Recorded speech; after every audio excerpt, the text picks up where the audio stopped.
For the introduction, what is SLE or pediatric SLE? Systemic lupus erythematosus is a chronic multi-system inflammatory autoimmune disorder characterized by formation of autoantibodies directed against your own antigen. Okay? So immune complex formation resulting in the damage to essentially any organ. So kaya siya tinawag na systemic because it targets any organs. Okay? Any and many. So for the epidemiology, although SLE affects primarily women of childbearing age, approximately 5% of cases daw ng SLE ay nasa childhood. Okay? Mainly around puberty. So SLE is rare siya sa mga bata below 9 years old. Okay, so predominant siya sa adolescent to adulthood na age. Okay, so rare siya, nasa 10 to 25 cases lang per 100,000 children.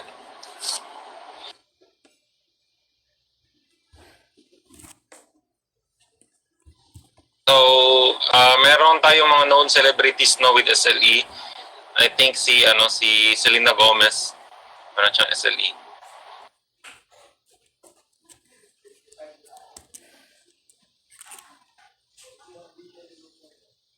History. Lupus is the Latin word for wolf. Erythematosus means red rashes. So in 1851, si Dr. Cazenave or Cazenave discovered red rashes on a patient's face that looked like a wolf bites. So he named it the discoid Lupus Erythematosus. However, in 1885, si William Osler recognized that many people with lupus had a disease involving hindi lang sa skin but also other organs. So he named the disease systemic lupus erythematosus. So ngayon, hindi siya interchangeable si SLE and DLE. Si DLE is a skin lupus. Si SLE is lupus involving many organs.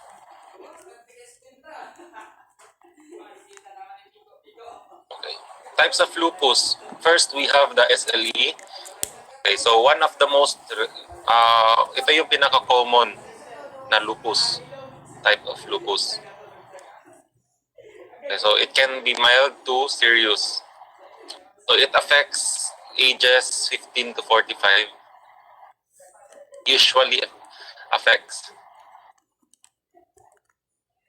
So we also have the discoid lupus erythematosus. This is a skin lupus.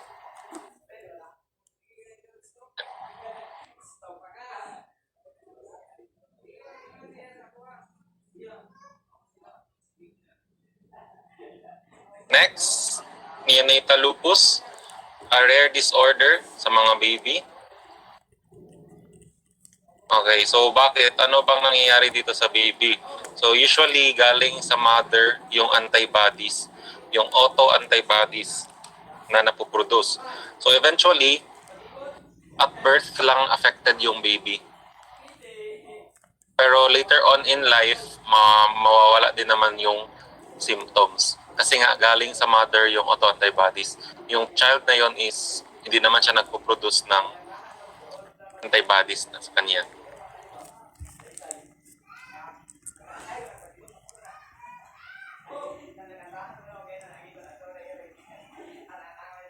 Okay, so other type no meron tayong drug-induced lupus. So usually mga drugs or mga medicines na tinitake. So nawawala din naman siya when the drug is stopped.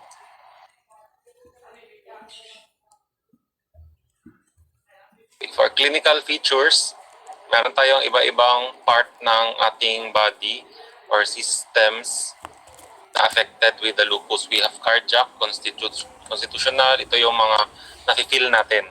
Gastrointestinal, course. Dermatological, ito. So, sa dermatological, ito yung pinaka noticeable, most noticeable na symptom ng ating SLE. Okay, so number 1 dyan is alopecia. Alopecia o yung pagkalagas ng buhok. Butterfly rash. Ang butterfly rash, this is the reddish discoloration sa face. Ayan, nakikita natin dito sa picture, sa middle, na meron siyang rash sa kanyang face that resembles the shape of a butterfly. Kaya tanawag siyang butterfly rash. Also, other call this as malar rash.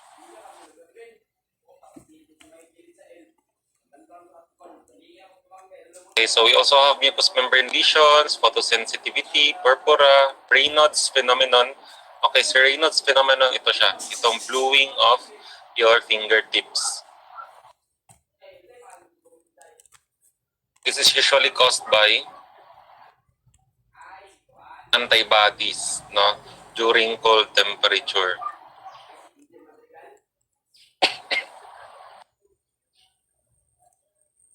Okay, another, we have hematological. Siyempre sa blood natin, nag-cause siya ng reduced cell count. Okay, overall cell count nyo ay reduced. So, merong anemia, leukopenia, thrombocytopenia. So, wala kayong maririnig na cytosis dito for lupus. We have musculoskeletal sa ating mga joints and muscles. We have pulmonary, neuropsychiatric. Okay, psychosis and seizures are among the most common symptom ng ating SLE. Renal, proteinuria, and lastly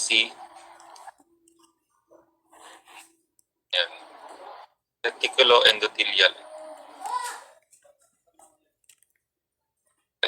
So other clinical presentation varies to each patient. So minsan or majority ng mga may SLE, meron silang arthralgia of the hand.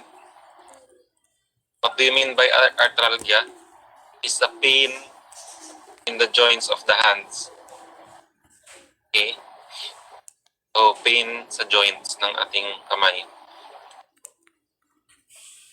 Most frequent manifestation in children include fever, rash, alopecia, arthritis, and renal involvement.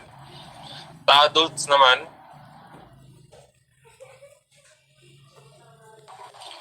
okay, so hindi natin nakikita itong malar rash minsan lang. Okay? So, pag may nakita kayong may malar rash sa face, possibility meron siyang SLE. So, what causes SLE? Pathway 1, loss of tolerance to nuclear antigens. So, ito yung time na parang hindi nakilala ng body ninyo yung nucleus ng cells nyo sa body. Okay, so ang gagawin yan, ang mangyayari, gagawa ng auto-antibodies yung katawan mo. Mag-form siya ng antibodies against the nucleus of the cells. So, ang tawag doon na antibodies ay anti-nuclear antibodies. Okay, so have you heard about the acronym ANA? Wala. So, you will hear this paulit-ulit, lalo na pag nag-work na kayo, ANA. ANA, this is anti-nuclear antibodies. Or kung gusto niyo anti-nuclear auto-antibodies.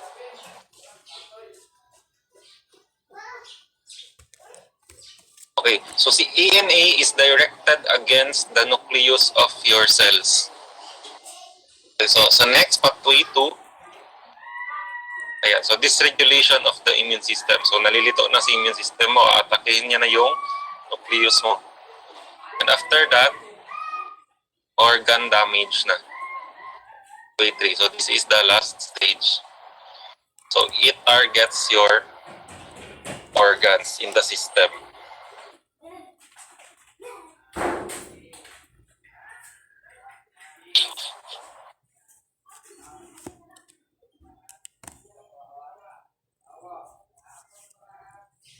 SLE is an autoimmune disorder that develops when the body's immune system begins to attack its own tissues.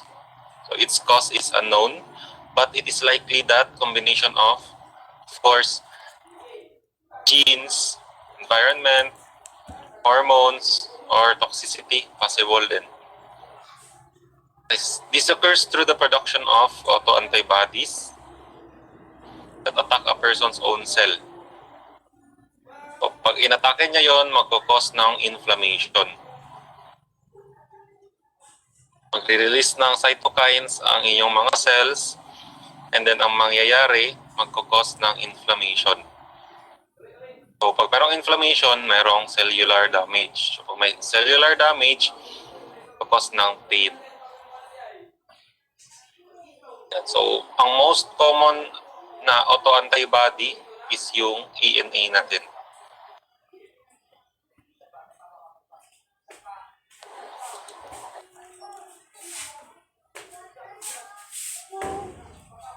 Okay, so pansin nila, no, pansin ng mga scientists na ang SLE daw minsan parang siyang familial. Okay, so napapasa. However, hindi pa nila nahahanap yung lupus gene.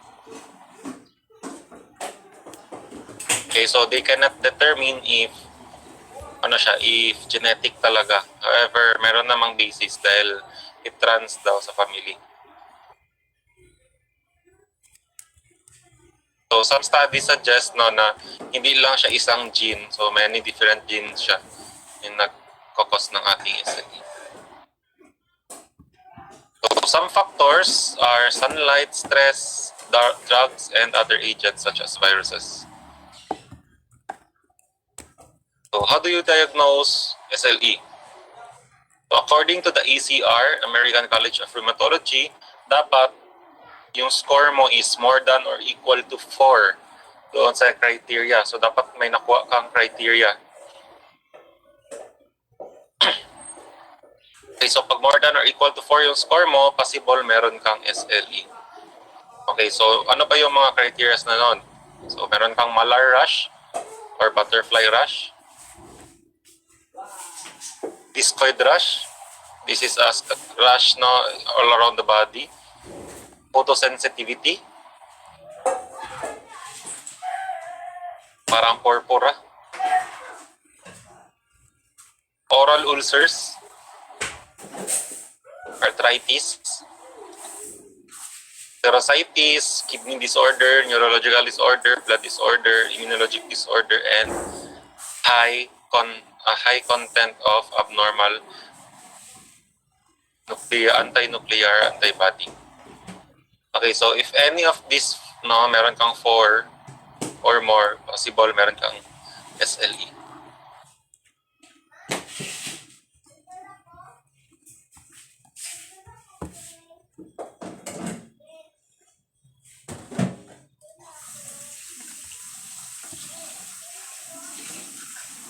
Okay. So meron din tayong tinatawag na anti-dsDNA. So what is anti-dsDNA? Anti-dsDNA or anti-double-stranded deoxyribonucleic acid is also an autoantibody. Kasama siya ng ANA. Okay, so tatlo yan sila. ANA,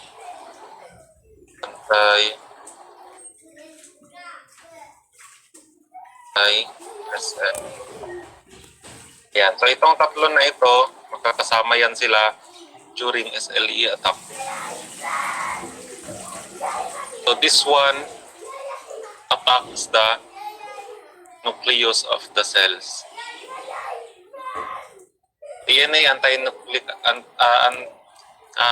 anti-nuclear antibody Anti-dsDNA are anti-double-stranded deoxyribonucleic acid, anti-SM or the anti-SMIT.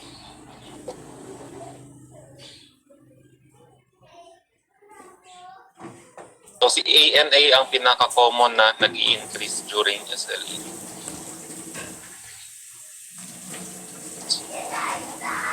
So acute cutaneous lupus includes the malar rash, of course. So itong pinaka-importante dyan. Photosensitivity also.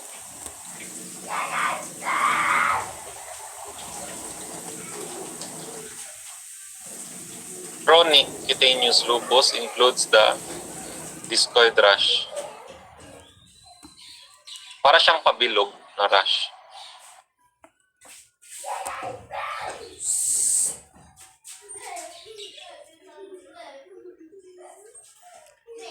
Okay?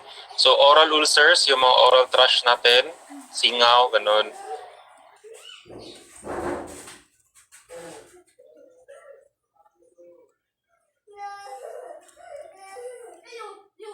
Non-scarring alopecia, makalagas ng hair.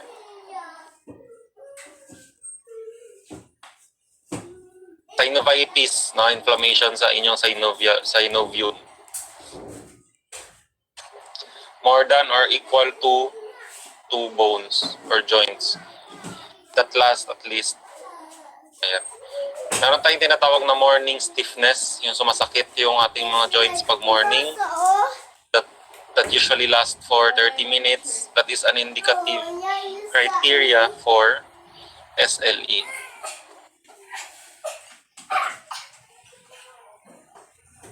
Okay, proteinuria din. Mataas yung protein natin sa urine. So, pag sinabi natin proteinuria, mataas yung albumin urine, which is usually not found dapat, di ba, pag normal yung patient.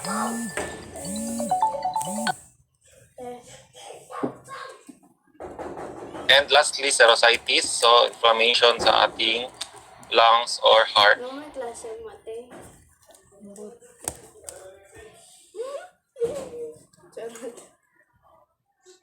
And lastly, meron tayong neurologic.